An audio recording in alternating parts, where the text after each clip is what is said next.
A paz do Senhor, meus queridos irmãos. Leandro Esqueclo com mais um vídeo para vocês nessa noite. Resumo bíblico, Atos dos Apóstolos. Essa é a quinta lição sobre o texto ao qual nós vamos estar lendo nesta noite.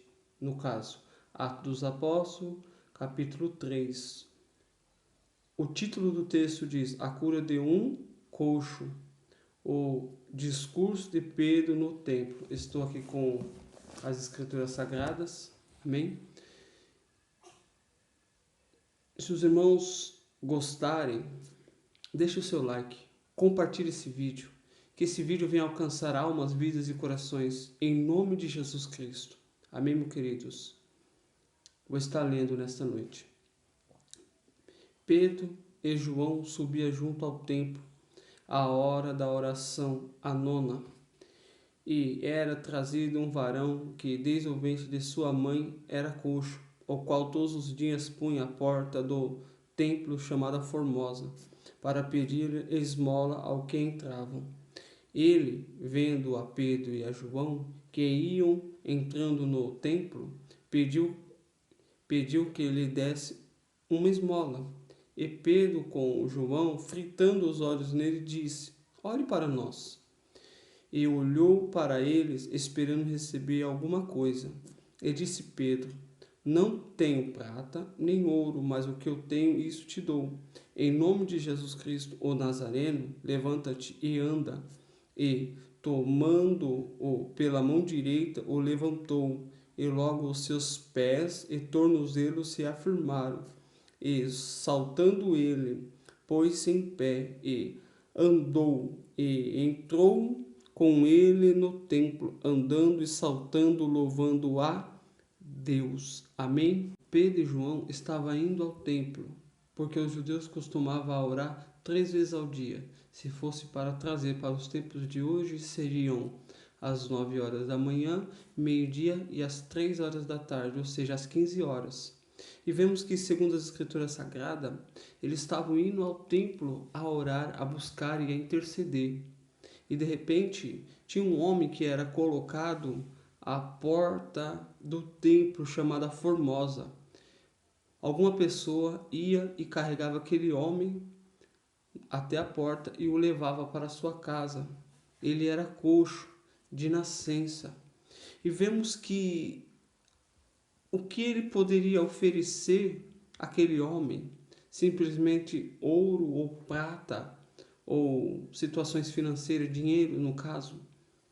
Mas vemos que o texto é riquíssimo, é tão riquíssimo que depois que houve o Pentecoste, depois que houve a manifestação, o derramamento do Espírito Santo aos apóstolos, vemos um discurso de Pedro muito lindo, muito belo, no livro de Atos dos Apóstolos, capítulo 2, ao qual aproximadamente 3.000 almas se rendeu aos pés do Senhor Jesus Cristo.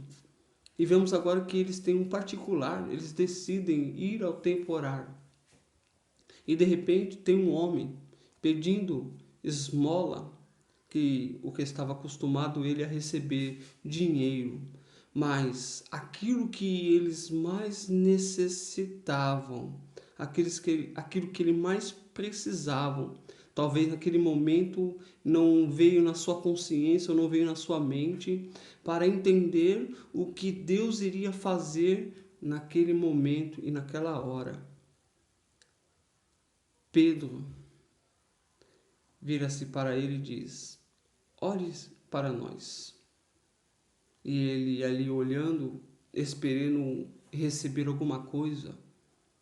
E Pedro diz: Eu não tenho ouro, eu não tenho prata, mas o que eu tenho, isso eu te dou. Em nome de Jesus Cristo, o Nazareno, levanta-te e anda. E de repente aquele homem, no caso Pedro, pegou ele pela mão direita e de repente ele deu um salto. E ali ele entrou no templo louvando e glorificando a Deus, porque coxos e mancos, paralíticos não poderiam entrar ou fazer parte dentro do templo. Mas vemos que agora a situação mudou. Enquanto aquele homem estava procurando ou necessitando de coisas materiais, Pedro e João, não tendo ouro e não tendo a prata, isso quer dizer que para ter a presença de Deus, não tem necessidade de ter ouro e prata.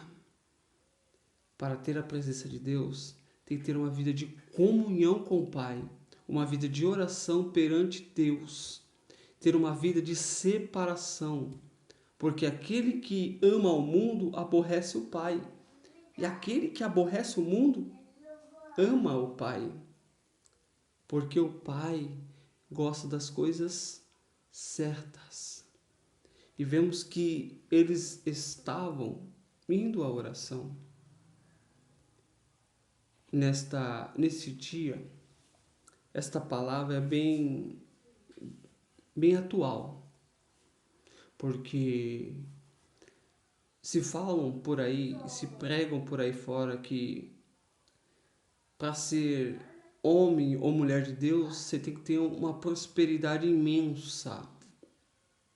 Mas vemos que dois homens que foram discípulos de Jesus, andaram com Jesus, comeram com Jesus, viram Jesus fazer milagres e maravilhas e proezas. Eles não tinham ouro, eles não tinham prata, mas eles estavam cheios da essência do Espírito Santo de Deus. Então, na sua vida, se porventura está passando lutas e dificuldades, busque ao Senhor, faça um propósito, começa a orar 9, meio-dia, às 3, começa a descer na olaria do Senhor Jeová, que o Senhor há de trazer o milagre, o refrigério sobre a tua alma, em nome de Jesus Cristo. Eles tomaram posse dessas atitudes, eles tomaram posse. Então, nesse dia que nós vamos tomar posse desses ensinamentos ricos e poderosos, ao qual o próprio Deus estabeleceu ao coração daqueles homens. E ele entrou no templo, louvando e bendizendo a Deus. Isso quer dizer que Jesus Cristo fez um milagre na vida deles, na vida dele, perdão. E nessa noite, ou nesse dia, também não será diferente. Se nós verdadeiramente se entregarmos a nossa vida a Jesus, Ele vai fazer uma grande obra. Ele vai te curar, Ele vai te libertar, Ele vai te restaurar, Ele vai restituir a sua vida, porque Ele é o único que tem o poder e a autoridade para fazer isso na minha e na tua vida, em nome de Jesus Cristo. Agora, meus irmãos, entenda uma coisa. Esta foi a oportunidade que Deus concedeu a Pedro para ele pregoar o Evangelho para aqueles que estavam dentro ou à porta do templo. Vamos estar lendo Atos dos Apóstolos capítulo 3, versículo 12. E, quando Pedro viu isso, disse ao povo: varões israelitas, por que vos maravilheis disso, ou por que olhai tanto para nós, como se por nossa própria virtude ou santidade fizemos andar este homem? O Deus de Abraão, o de Isaac e de Jacó, o Deus que o nosso Pai glorificou ao seu Filho, Jesus, a quem vos entregastes e preparaste perante a face de Pilatos, negastes, tendo ele determinado que fosse solto, mas vós negastes o santo, o justo, e pediste que se vos disse um homem homicida, e mataste o príncipe da vida, o qual Deus ressuscitou dos mortos, do que nós somos testemunhos. E pela fé no seu nome fez o seu nome fortalecer a este que desde e conheceis, e fé que é por ele deu a este na presença de todos vós esta perfeita saúde. Olha o que ele fala no 19. Arrependei-vos, pois, e convertei-vos para que seja apagados os vossos pecados, e vem assim o tempo do refrigério pela presença do Senhor. Envie ele a Jesus Cristo, que dantes vos foi pregado. Essa foi a oportunidade que Pedro teve, concedida, claro, pelo Espírito Santo de Deus, para ministrar o coração daqueles homens que eram para eles se arrependerem por ter feito esta, vamos dizer, crueldade com Jesus Cristo. Jesus, nosso Rei da Glória. E esses homens agora, eles começam a entender o projeto de Deus, a entender que Deus deixou, sim, aqueles homens, Pedro, Tiago, João, os apóstolos, os seguidores de Jesus, para dar continuidade à obra ministerial de Jesus Cristo nessa terra. Por mais que os apóstolos se foram, veio também outros homens, talvez verdadeiramente, melhor dizendo, Daniel Berg, Vuna Wingler, os missionários que vieram ao Brasil e trouxeram a nossas vidas a palavra de Deus, como eu e você que está aí vendo esse vídeo. Também vamos continuar pregando o Evangelho da mesma forma que Pedro, Tiago, João, da mesma forma que Daniel Berg, Vuna Wingler pregou o Evangelho do nosso Senhor e Salvador Jesus Cristo. Vamos continuar proclamando, porque só o Senhor é Deus, até a tua vinda para buscar a igreja lavada, remida no sangue do Cordeiro. Nós somos a igreja do Senhor. A Bíblia diz que, não quero estender muito esse vídeo, mas vemos que no livro de Atos dos Apóstolos, se não falo em memória, capítulo 7, 47, diz que Salomão edificou a casa, mas o Altíssimo não habita em templos feitos por mão de homens. Ou seja, nós somos os templos do Espírito Santo. Se não fala a memória, 3,16 de 1 Coríntios vai falar que não sabeis vós que sois templo do Espírito Santo e que o Espírito Santo de Deus habita em vós? Então nós somos o templo do Espírito Santo, nós somos a igreja do Senhor Jesus. Nós fomos gerados na cruz do Calvário. E a igreja ela foi inaugurada no dia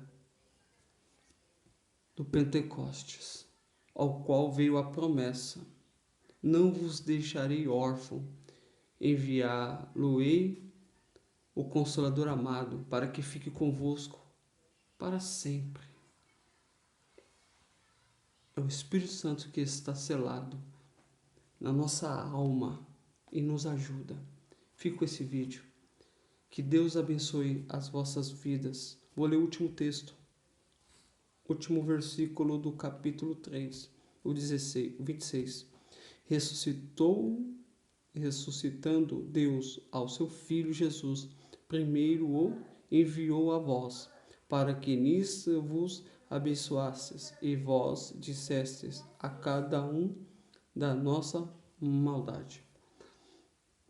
Esta é uma palavra de Pedro aos judeus, e nós somos filhos e cordeiros de Cristo. Toda a matéria ou propriedade de Jesus Cristo em nossas vidas nos pertence. Então toma posse dessa palavra. Eu quero orar por você. Senhor Deus Pai, abençoa esta alma, esta vida, Pai, que ouviu esta palavra até o final, Senhor. Aviva, Senhor. Aviva a tua obra sobre a vida desta pessoa, em nome de Jesus. Repreenda as enfermidades, as fúrias diabólicas, Pai. Senhor Jesus, nós clamamos, Pai, em teu santo nome, em nome de Jesus. Repreende, Pai, todo mal. Abençoa esta vida. Amém. Deus abençoe.